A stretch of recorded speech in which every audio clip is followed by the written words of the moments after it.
I've worked so hard on myself over the summer to just like have less control over things and be more relaxed and easygoing on stuff. And it's been like life-changing for me to just like just relax a little bit. So like literally I didn't plan anything because all the other moms are so busy planning stuff that I'm like, you know what? It doesn't Go matter. with the flow. I'm just going with the flow.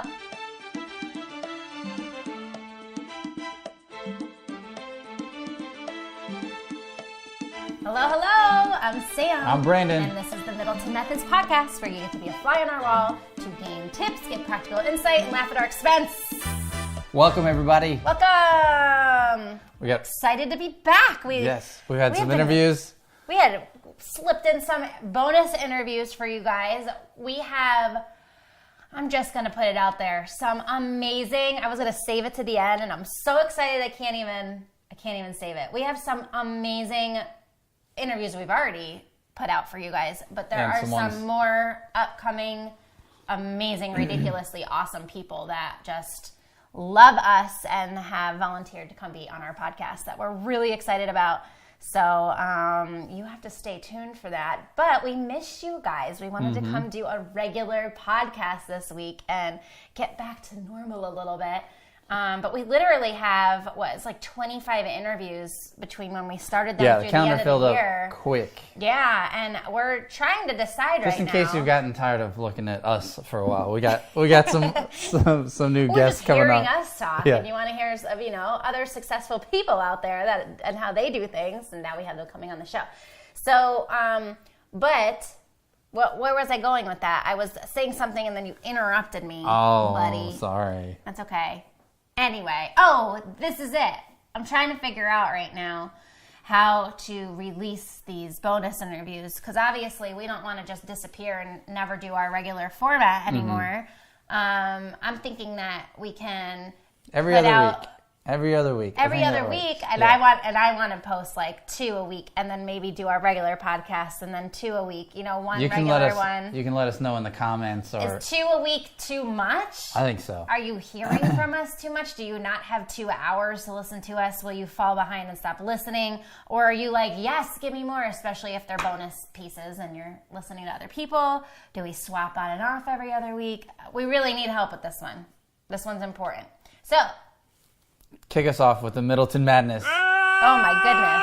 So I tried to think of the most crazy thing that's happened within the last couple of weeks, and I went and looked back at our last podcast where we had left off with you guys.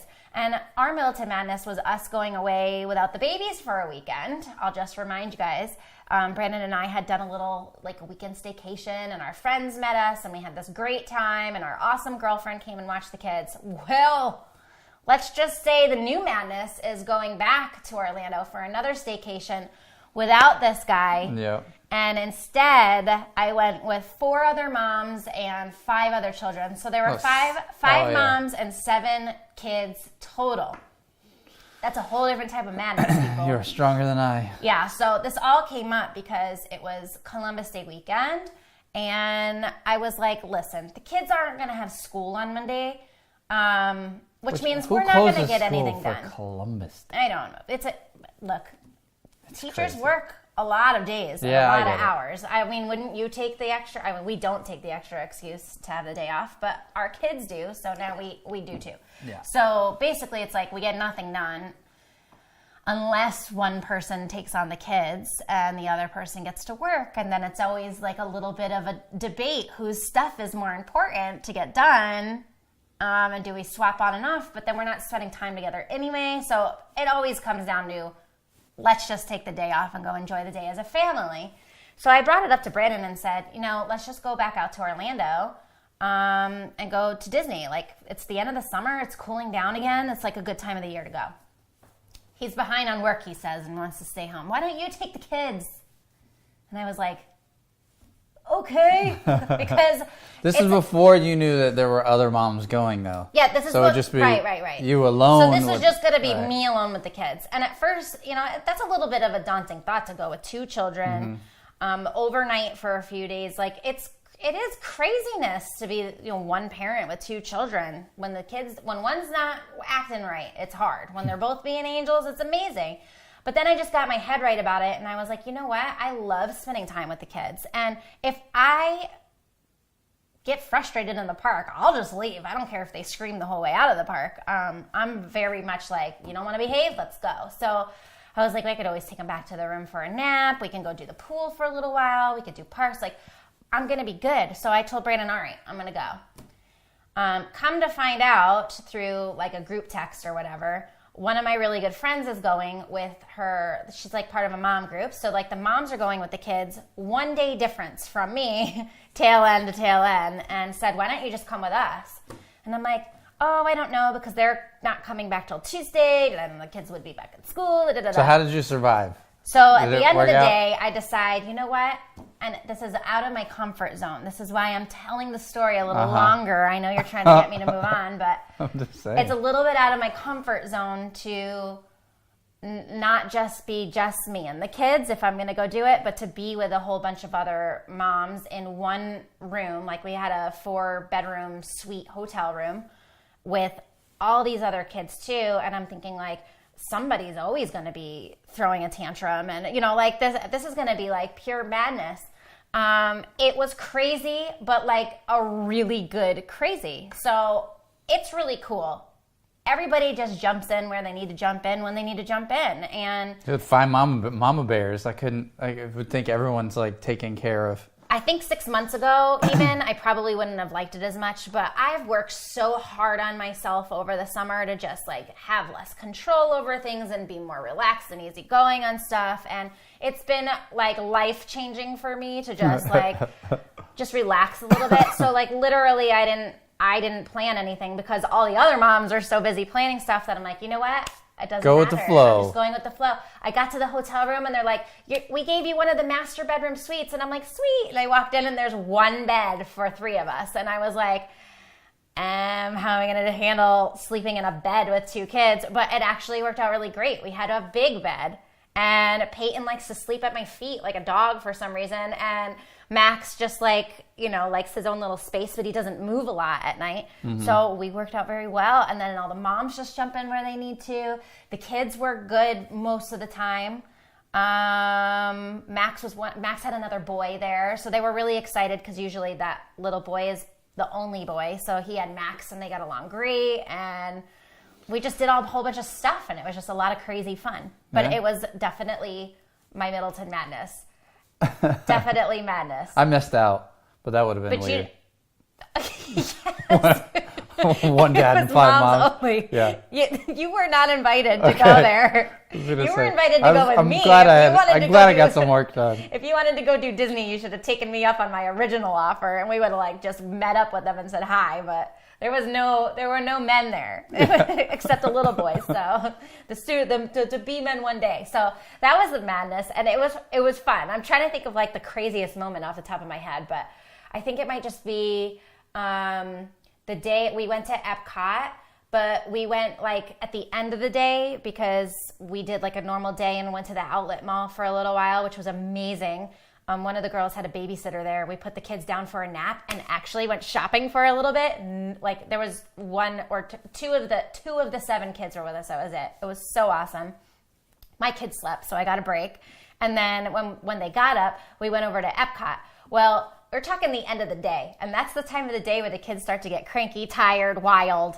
So that was a little challenging, interesting. And then we didn't get food for a little while. Finally, we were all like, we better feed these kids before they seriously turn into like little devil children. So it was fun though. The kids had such a good time. I think at the end of the day, like when you go through all the madness with kids and stuff, just think about how you feel when you see them with the smiles on their faces and you see them so happy, because like it fills my heart to see the kids interacting together, and it was cool. Let me tell you, the last time you went away with the kids to Disney and I stayed home was pretty darn productive, and like just a little break, a little change. But that was like 2 years ago. Yeah.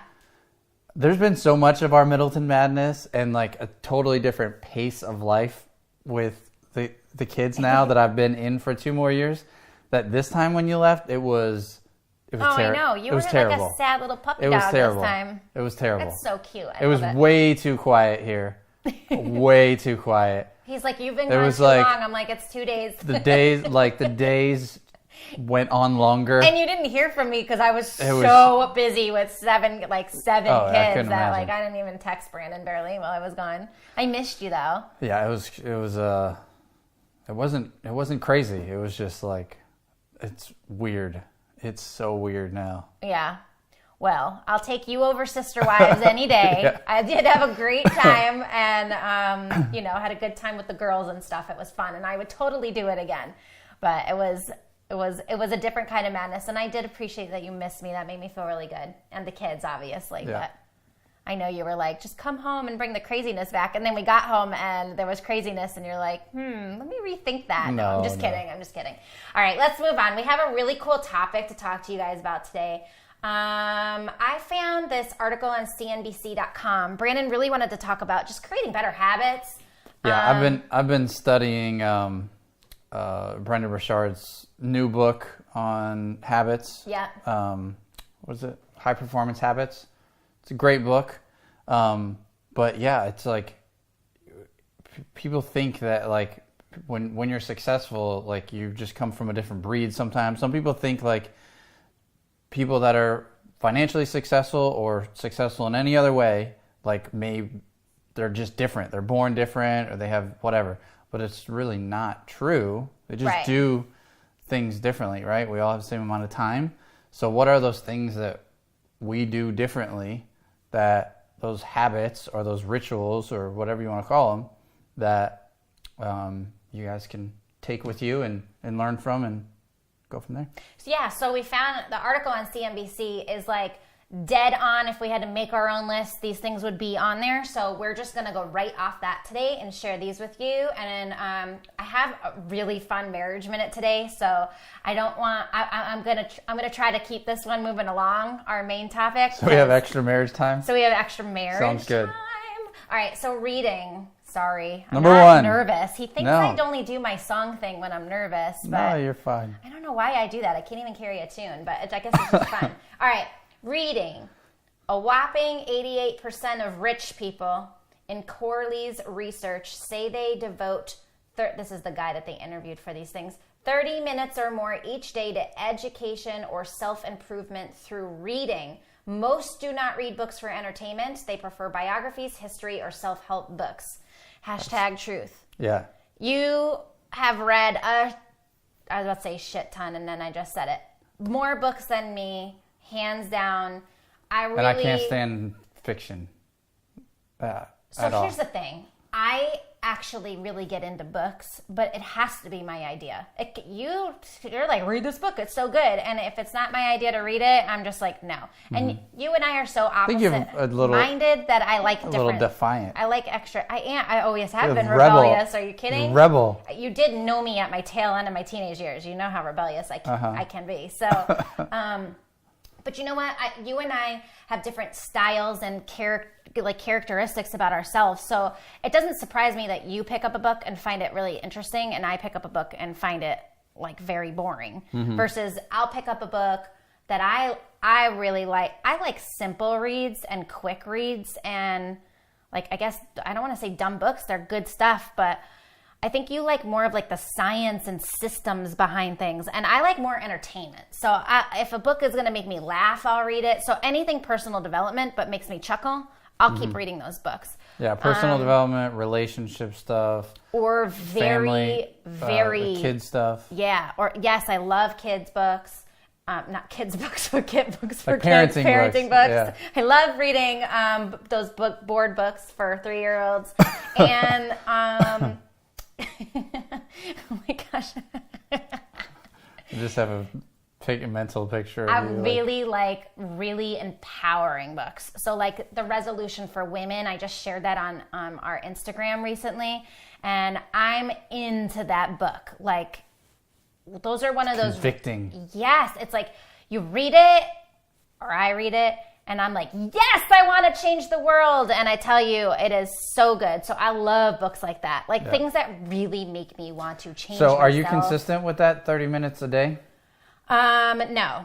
I'm not. But I also read a ton of articles. So maybe at the end of the day, I read a lot of copy for our business too. So I do a lot of research for our business. So I guess, I do more than 30 minutes a day probably. But reading like a physical book, no. Right. But it's reading nonetheless. Yeah.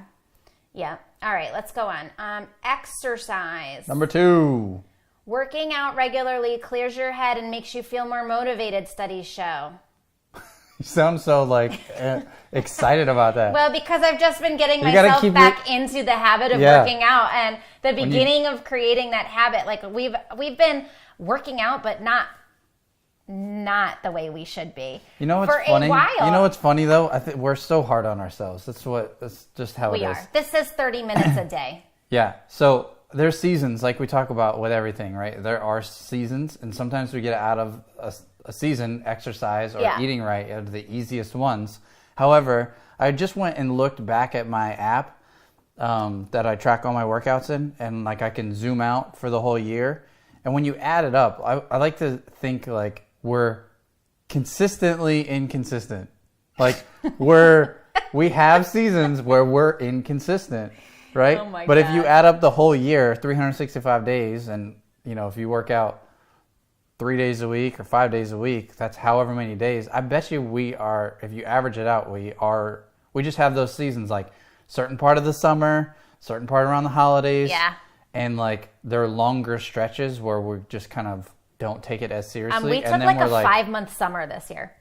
It really wasn't that as long as you think it was. No. Oh, okay. All right. So.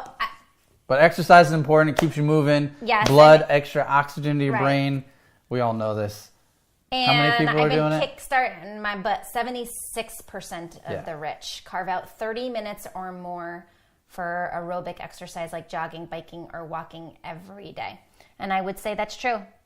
We are less productive and less motivated when we are not in the habit of working out every day. We definitely have more energy. We're more motivated. We feel better about ourselves when we're working out more consistently. Now, I'd say like we consistently have worked out all year, but it's like there was a period where we were only working out like a day or two a week.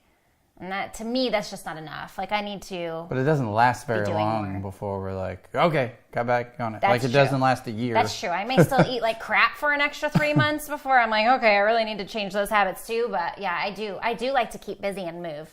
It makes me feel good. If you have any trouble exercising and getting this habit down, because I know a lot of people do, start as simple as just a regular walk, right?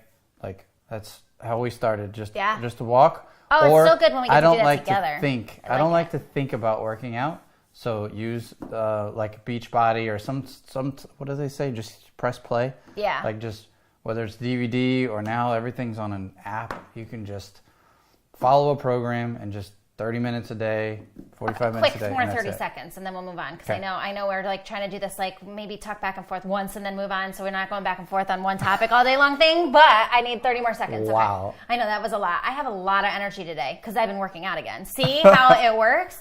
So last night I was like, I gotta go get in a run, and I'm getting back into running, which is not at all my favorite thing to do. But once I get into it, I start to get really hooked on it.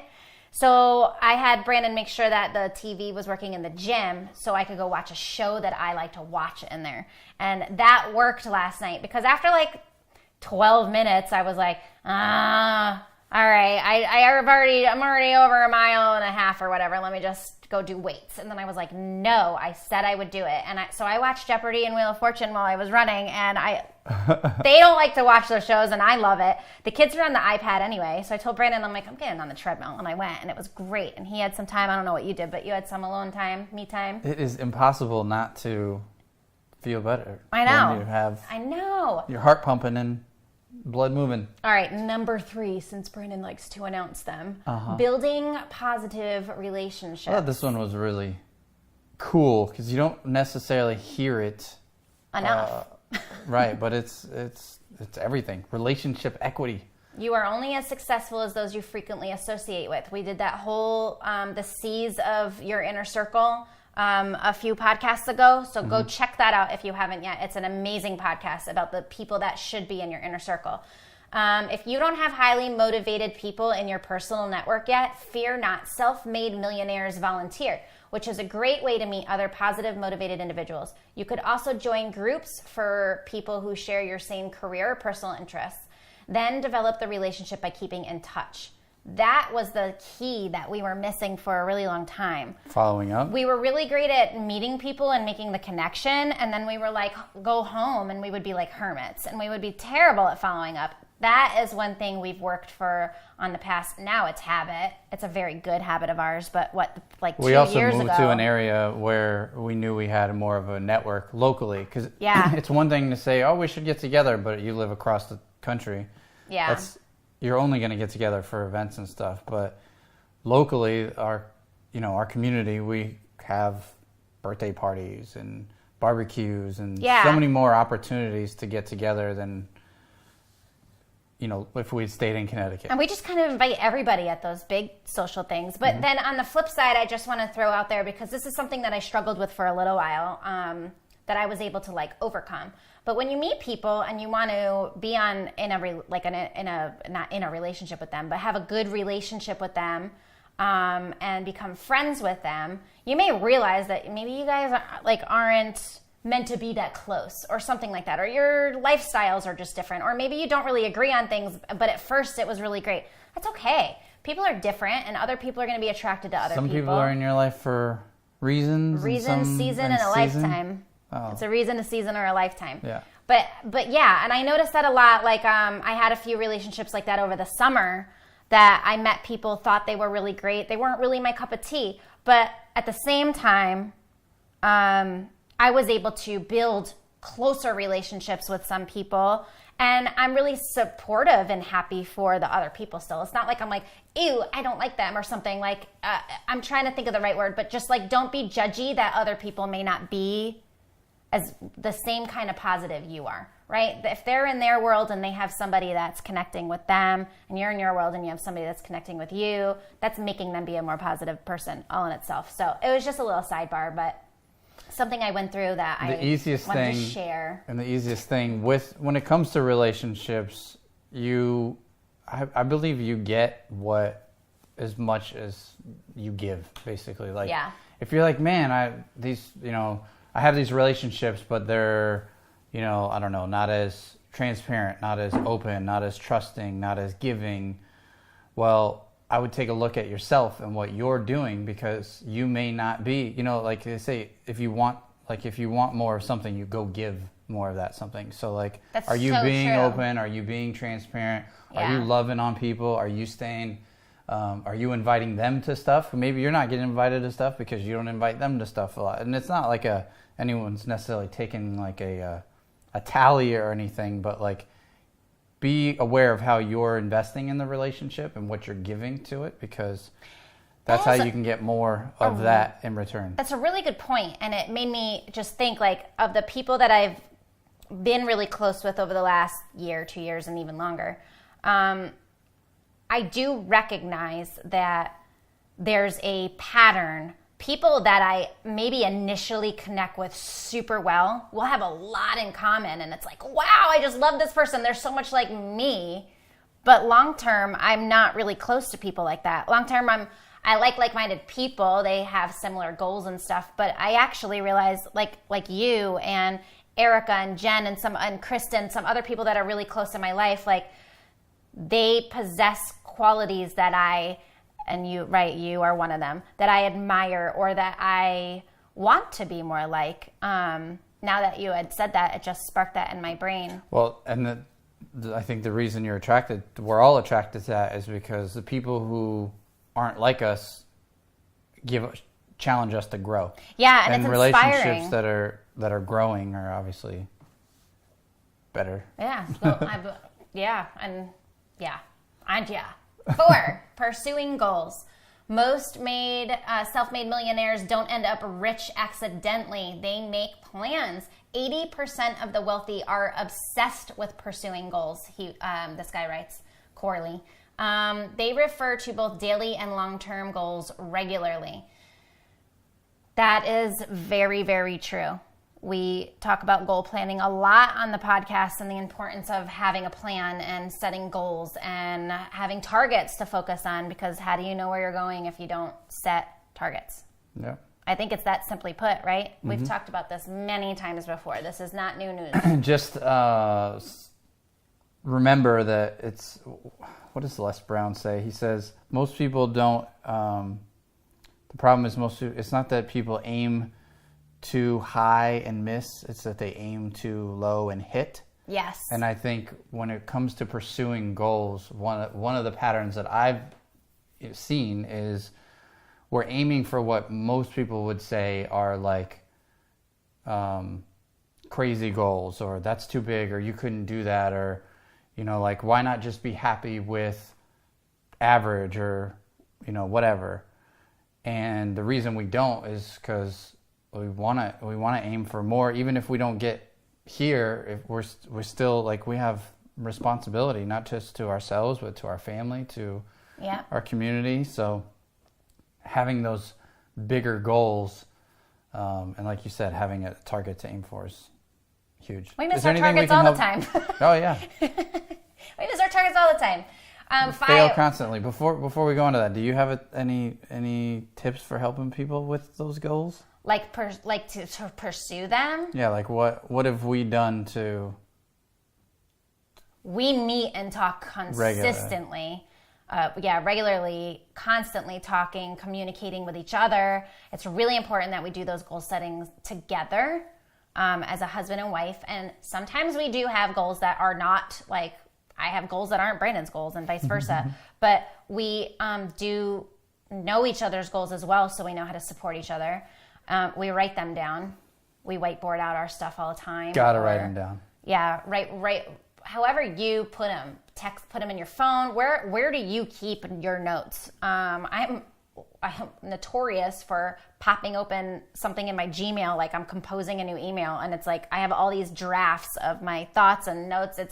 He thinks it's the most ridiculous thing, and then he uses Evernote. So just figuring out what it is and sitting down and communicating and make sure you're hitting those targets. And I would say the other thing is not just set a goal, but put a date on it. Yep. Because we've done that plenty of times where we're like, hey, we want to do X, Y, and Z, but we don't actually set that deadline or that target. Well, how do you know when you're supposed to have it done by? And how do you keep yourself accountable to actually get it done? So that would be my 3 little things for that. Cool. 5, sleeping well. Albert Einstein reportedly challenge. preferred to getting at least 10 hours of sleep a night. If you two function best well rested. Oh yeah, he prefers to get 10 hours. And overwhelmingly, 89% of self-made millionaires sleep 7 or 8 hours each night or more. That's just crazy. Now, I will say I've been helping you with this a lot, because I don't know how or where you got it in your head that going to bed at 11 and getting up at 3 is healthy. But it's kind of like back in the day, you also didn't think pooping regularly was healthy either. You thought it was so gross. When we first started dating, you thought it was gross that people poop every day. Just a random side note. You went there. But it's true. And so for a while, you thought, I got you speechless. That doesn't happen. And you turned red. Sorry, baby. And I scared you when I put my hand on your face. Wow, triple whammy right there. So you also thought for a while that it was super okay. You're like, what's wrong with only getting 4 or 5 hours of sleep? I'm like, everything. You're crankier and moodier, and I don't think you're as productive. And those are just some insights and things that I had noticed. Well, Brandon's very factual, so I had to go do some research and find out that, yes, you really should be sleeping 8 or more hours a night. And they do say if you could sleep 9 to even 10 hours a night, that's the healthiest. Now, I don't even sleep that long. The kids interrupt me all the time. I'm finding ways to just nap now. I think that's working for me. Get to bed early, wake up early, and then I can still go back to bed for like an hour before you can. And then they're saying uninterrupted, like you should go sleep 10 hours at night, not sleep 10 hours. Don't sleep 2 hours, stay up 2 hours, sleep 2 hours, stay up 2 hours. I don't necessarily agree with. Now, I'm sure it's important, but there's also a lot of stuff that needs to get done. Says the bear when he doesn't want to get up in the morning sometimes. How the heck, this is my Achilles heel. It is because you love getting up early. Right, because I like more hours of productivity. I don't understand the stay up late thing. I can't, no matter what time I wake up, after like 6 o'clock, my brain is just like...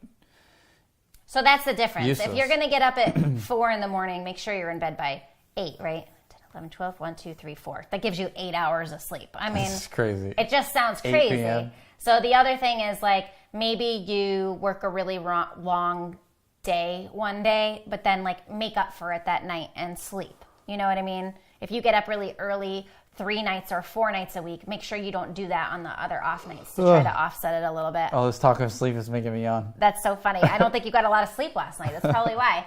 Number 6, developing multiple incomes. Self-made millionaires do not rely. They do not put all their eggs in one basket. I thought this was very interesting.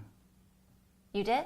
Yes, because a lot of times you'll hear focus on just one thing. Like don't your business, you should just be focused on one thing, but the reality is you can't rely on one thing. Right. I think you can have one thing as your bread and butter, but always be working on that second or third thing if they all work together. So this article says 65% had at least 3 streams of income that they created prior to making their first $1 million. Mm-hmm. And having a side business or income generating investments like real estate are a few additional resources that you can go do. And that is one of our side gigs is real estate. So we have our agency, real estate, and then when the book comes out, everything with Middleton Methods and Freedom Methods is like our publishing.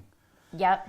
But they all work together. They all serve. There's like overlap with all 3. It's not like we're in like... That's correct. And then there's a couple people right now that we're going to be publishing, which is heavily towards the marketing side, but there's, we're going to be taking ownership, and it's another business in itself. So that's cool, and that's just another way to have a stream of income as well. Maybe you're we also get paid off of affiliate commissions. We got other stuff that we get. Yeah, we have a slew of things, I guess. And outside so the of thing retirement. is, what I would say is just know how much time you have to dedicate to each of those things, and when you have the resources to be able to hire people to help you on those things, do it. Be willing to maybe take a little less on your business, and don't try to keep up with the Joneses and spend all your money. Like, make sure you budget in that you're going to want to have a project manager or somebody helping you with your stuff, right? Because there are not enough hours in the day. Like, these successful people that are millionaires didn't work 3 full-time jobs or something. That's not what they're saying.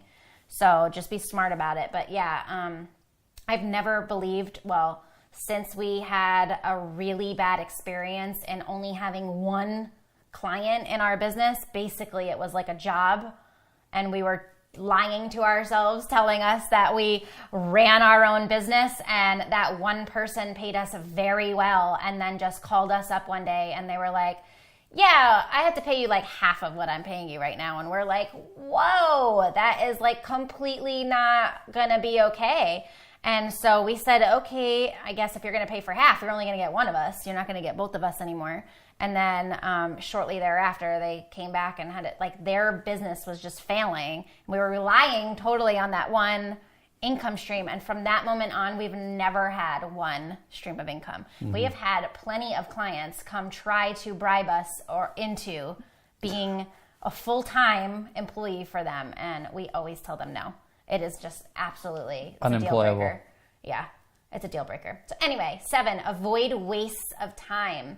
Money isn't the only important resource for wealthy people. Time is another one. We invest our time in anything, and that time gets lost forever. So be choosy about the apps you spend your time with. Ooh, thanks for the reminder. Instead of spending hours watching Netflix or scrolling through Instagram, unless Instagram is your career, and then I would say that's a different caveat here. So 7, that's the last one of avoid wasting your time. What are those? This is what gives me like angst, like wasting time. That's why I have to. But what's the difference between like, making your brain run all day? Yeah. Then you're not getting enough sleep. And then like, do you call it wasting time, or do you call it like a brain break? Like, I call things brain breaks all the time.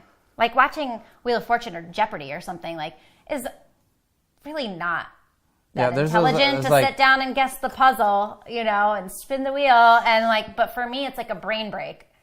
I call it a brain break because my brain's always moving. I would never go to sleep if my brain was I have just different work. I have different work or research that doesn't take a lot of brain power that I typically like to do then. Or that's why I'll watch a documentary. I'll be like, okay, I don't feel I'm tired or it's been a long day. So to entertain myself, I actually prefer to still be learning or partially working, watch the documentary on Warren Buffett. And then in my head, I'm thinking it still makes me think, but not super deep, to be something I could take a note on or somehow I'm learning or growing in some way. Not that I don't every now and then like to just watch the Avengers or something like that, but that's rare. You're learning how to be a superhero. I mean, that's pretty good stuff too. But I will say, I do agree with you in a lot of ways about pouring into yourself and how you can do that in different ways and it can be entertaining. However, this is the one thing I want to throw out. I had mentioned this to you last night. I don't know if you remember, or Sunday night, whatever. We had on Shark Tank, and I get geeked out on that stuff, and I do like it, and it is entertaining, but it actually wakes me up. Mm-hmm. So I like this, what I call the brain break stuff, because it my brain can relax for a minute. I can actually get tired and go to sleep when I watch what I would call a stupid show. There's no educational value at all. It's completely not educational, right? Mm-hmm. But my brain is able to relax enough to go get the rest that I need or whatever, and I get to switch gears a little bit. Same with talking about our marriage or taking a date night or something. For years and years, I know you and I battled because I didn't want to talk business at all on a date. I'm no, you have done business all week long and now we're on a date night and you will not talk to me about business at all. And after a while, I was that's really silly because I like to talk about business too, and we're just on a date talking about what we want to talk about. Isn't that kind of the point of a date? Not to have so many restrictions and just do what we feel like doing. And so my mindset did shift and change on that, which is funny. When we talk to some people now, they're still very much nope, work time is work time and date time is date time. And there's no bleeding over into those things. And you and I are different on that. But still at the end of the day, like I said, Wheel of Fortune, there's really not much. I mean, you think it's amazingly weird that I can answer puzzles like that, but I mean, it's not what do I need that skill for, really? Yeah. I don't, but it allows me to just shut off my brain, because when we watch things like Shark Tank or The Profit or shows like that, or even a documentary, I'm no, I don't want to watch it. And then it starts and I'm too into it. And then I don't want to go to sleep. I will stay up for hours watching that stuff. I would never get to sleep. It would be terrible. Yeah, I'm usually so tired that I'll still fall asleep. But you're anyway, asleep by 4, Brandon. wasting time. Let's not go there. Wasting time. I think TV is just what it is. But obviously, if you're playing video games or doing things that are just throwing time away, I have a hard time with it. Well, so let's be move choosy. on and be choosy about our time right now, and move on to Brandon's no BS business tips. I'm going to keep that rolling along there with that. Let's talk about vision boards for a minute. Yeah, I had someone notice our vision board back here, and I was like, "Oh, that's funny. I didn't even think people are paying attention to the office." But yeah, we have a vision board, and they noticed that there's not as many things on the vision board. There's a lot more faces and people and experiences. And so he was asking me about that, and I figured I would just share the reason for that. So I actually used to have multiple vision boards, multiple versions of this vision board that were all stuff, and I got all the high-end magazines, cut out all the things. The first one we did together was a ton of just stuff. And part of the reason I don't do that anymore is, fortunately, we've gotten a lot of that stuff. So, and I don't want for a bigger house or really fancy cars or anything like that. So a lot of that stuff just isn't as important anymore. But I also had, actually, as a client we were working with, had his whole wall filled with photos and pictures, whether it was some of it was famous people that maybe he admired a quality of, but a lot of it was, friends and family and things that they had done together and the team and stuff like that.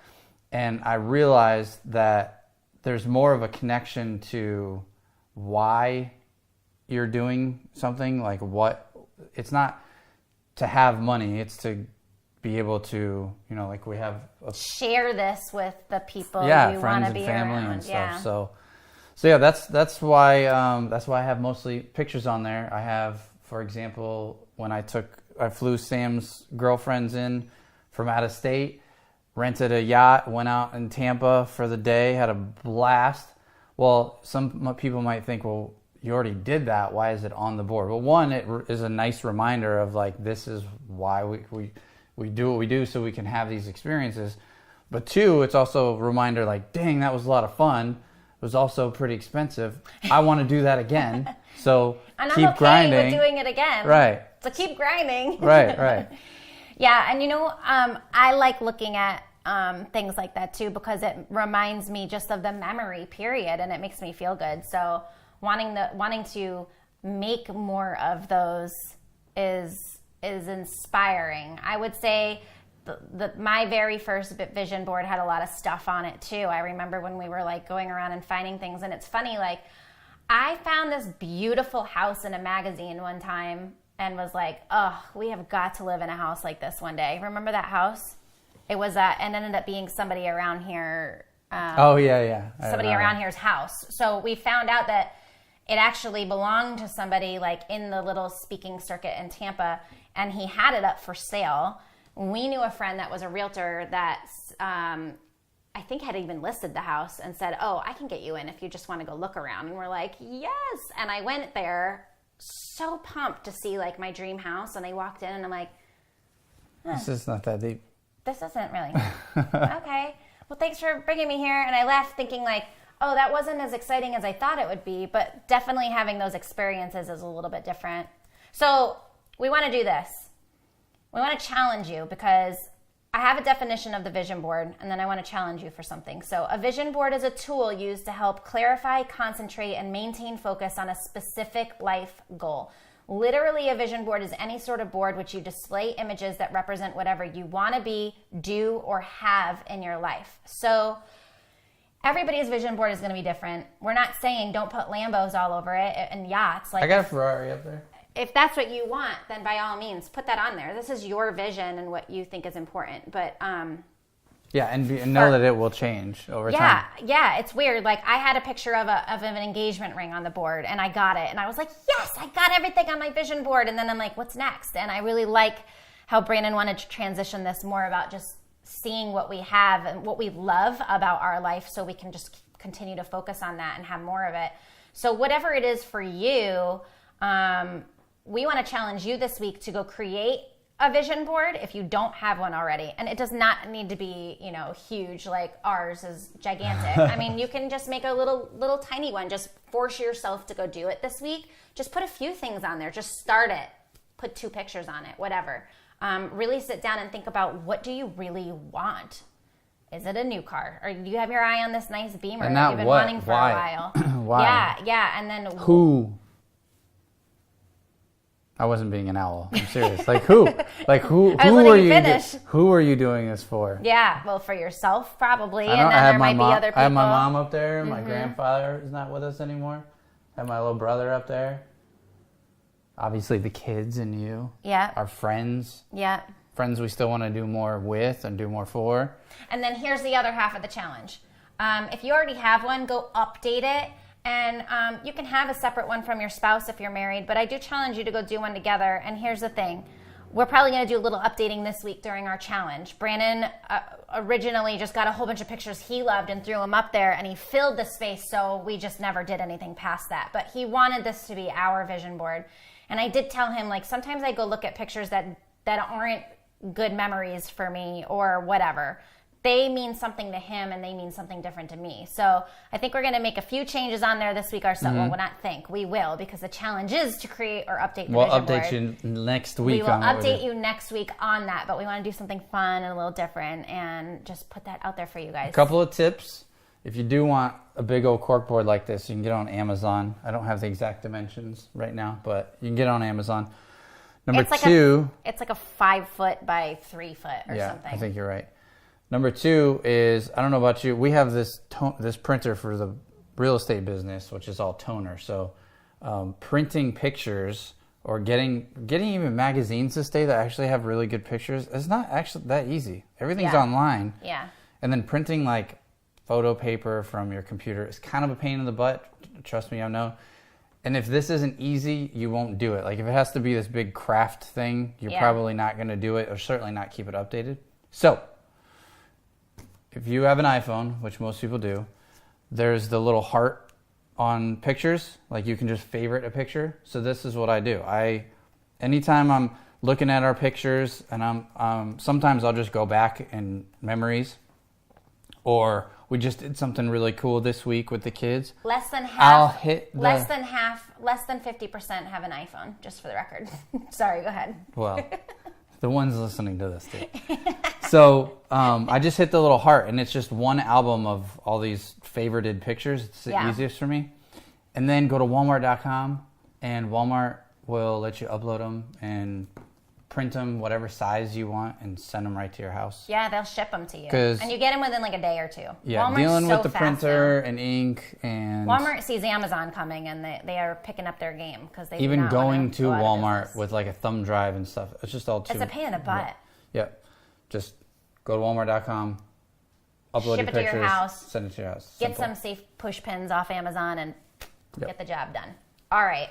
Let's wrap up here with our marriage minute. Okay. And I wanted to do something fun and different, and I hope you guys all think this is hilarious because I threw in some... I know nothing about this. Brandon knows nothing. I love when I get to surprise him. He does know I'm going to be asking questions. That's why I'm facing this way. He does know I'm going to be asking questions, but he does not know what the questions are. So there's some good questions, and then there's just some ridiculous ones that hopefully... Get right to it. Hopefully we'll get a reaction out of him. So here we go. I'll take it easy on you at first. You better. If you could go back in time 1,000 years, what year would you visit? I guess if you could just go back in time, period, what year would you visit? I wouldn't go back very far. So then there wouldn't be no internet. I don't know. That's a trick question. I think I want to say like I'd go back to like simpler times, but there wasn't. Like you still had to like live off the land and work hard, and just to be able to like have a roof over your head and 3 square meals a day. I don't know. I don't think I would want to travel too far back. Okay. Maybe go back to high school and do it all over again with different perspectives. I wasn't in your life then. No, I'm just kidding. So I would... Yes, so I would marry you sooner and do a lot of things that have more life with you. Didn't take so much time.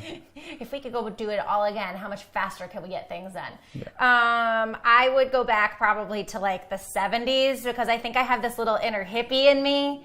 I think you would have been dangerous in the 70s. Go around naked at all the concerts and burn bras and stuff and be rebellious. I think that's what I probably would do. I think the 70s would have killed you. Just being honest. Oh my gosh, babe. Okay, describe the worst haircut you've ever had. Mine? I can think of 2 for you. It was probably the bowl cut. Where it would just be like, I was like a skater. I think you had a mullet for a little while when you were a baby. Oh, when I was younger. And I didn't know you then, but I've seen pictures. And Billy Ray Cyrus was kind of a big deal back then. And I'm sorry to put this out there, but I think your mom gave you the haircut. Oh, yeah. She gave me every haircut. Oh, my gosh. So bad. That's why I stopped cutting Max's hair, because I started thinking of that horrible mullet. So you had a mullet, and then I would say any haircut you've ever gotten at, like, cost cutters or super cuts or something like that, you always come home with some whacked out haircuts. I could just go back to like the New York barbershops and have the designs in my head and everything like I did before. I'm surprised that didn't make the cut. I I loved when you did the designs in Yeah. your head. I thought it was hot. You stopped doing it because we were building a business. I know. And you wanted to be professional. But I think you could do whatever you want now and go do one today. No. You said, I heart Sam in the back of your head. I don't need that kind of attention. My worst haircut was in 8th grade, and my ex-stepmother, who I couldn't stand, convinced me that she was going to take me from my longtime hairdresser to some fancy salon where they were going to pamper me. And I said I didn't want to cut a lot off, and she told the girl to cut my hair anyway, and they literally went around So you my had a boy whole haircut? head. I just had that like cut to the chin all the way around back in like the 90s haircut, and it was horrible, and I cried for weeks because my hair was like this long, and they literally were just like, it was the worst ever. What is the last book you ever read? What's the last book you've read? What are you reading right now? A few books. What's your favorite of them? Business or spiritual? You can business. Unscripted.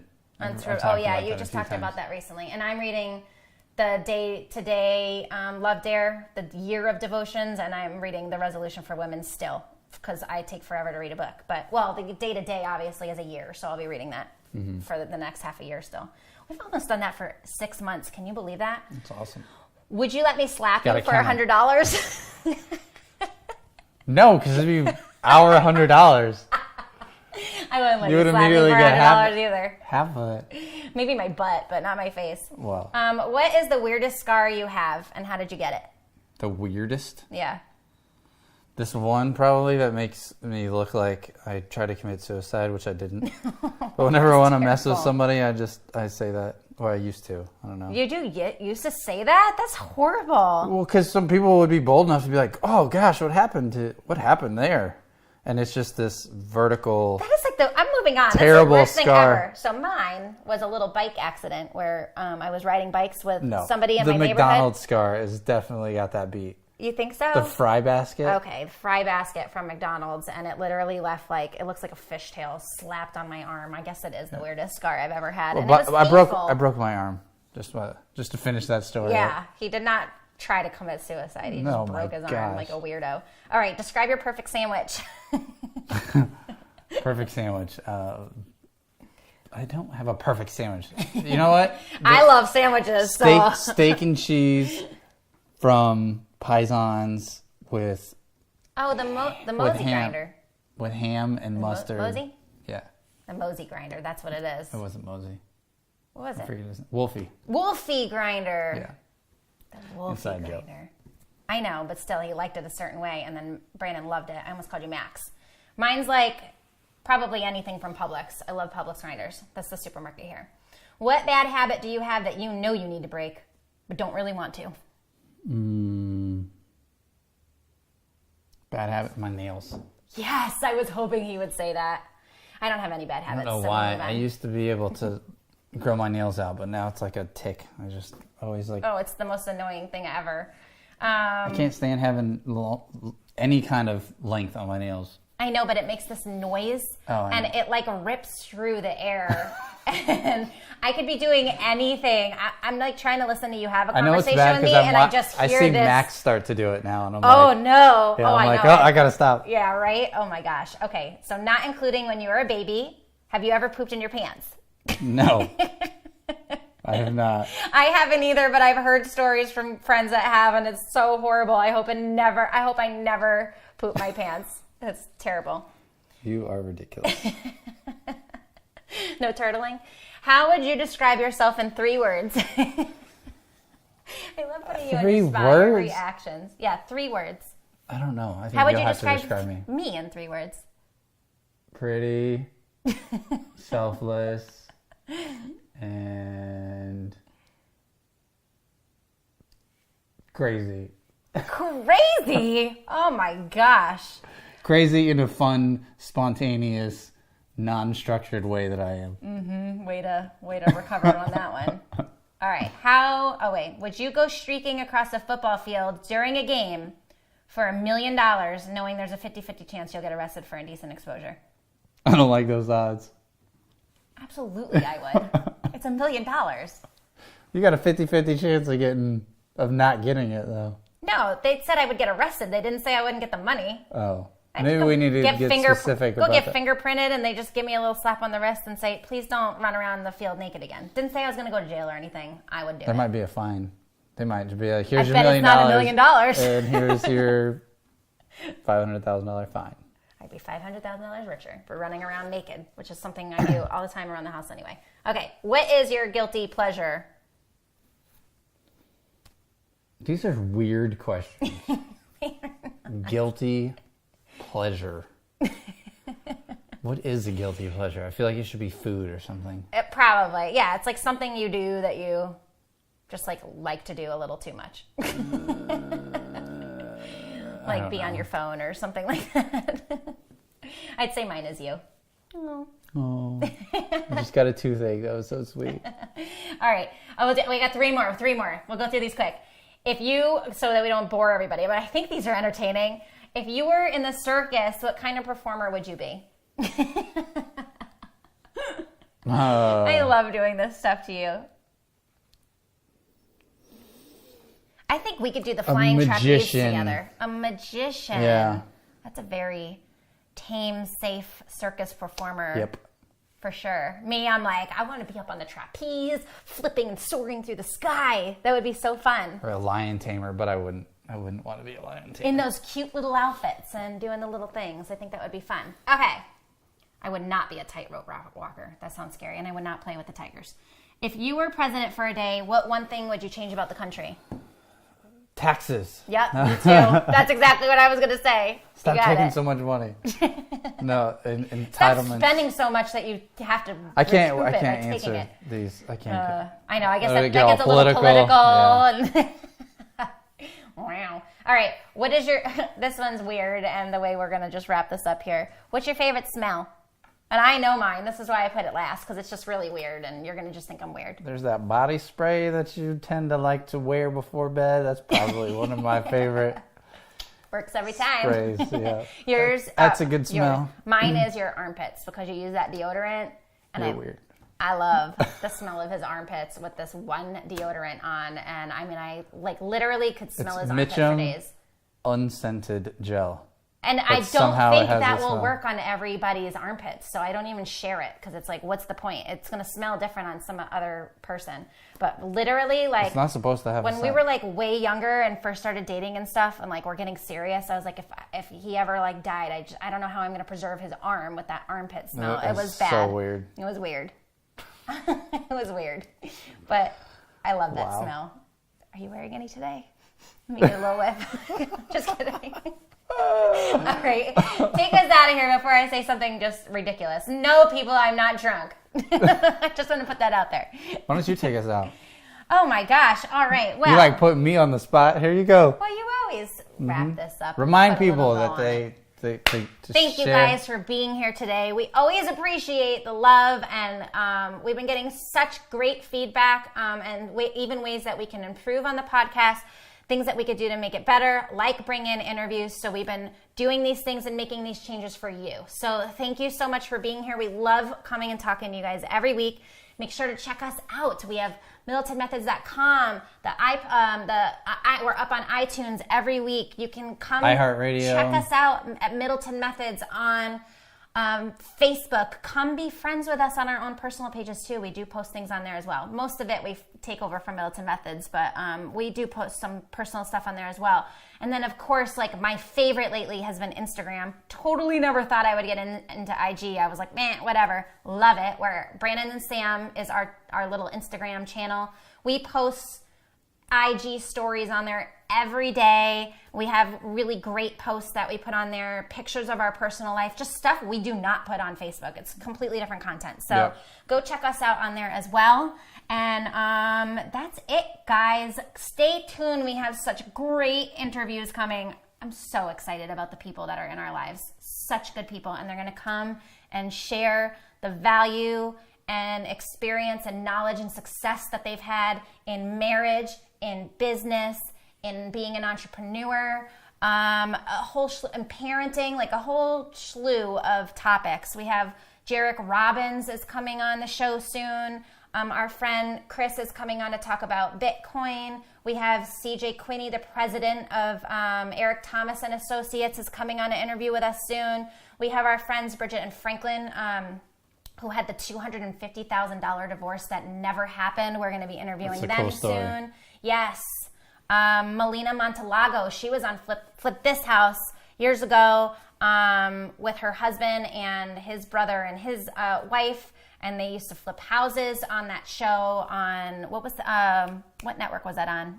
A&E? A&E's Flip This House. So she's gonna come on as well, talk about real estate with us and marriage and all that stuff as well. Working with family. Yes, we have some amazing, amazing people coming on. So make sure to stay tuned, and we appreciate you guys being here. Yeah. See, longest outro ever. That's why I shouldn't do that. So, as you know, marriages work. All right, like we say every week, guys, marriage isn't easy, business isn't easy. Heck, life, parenting, none of this stuff's easy. It requires work, but we're putting in the work to make it work.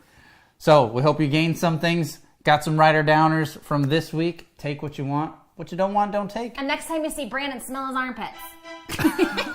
Weirdo. All right, take care, guys. Bye.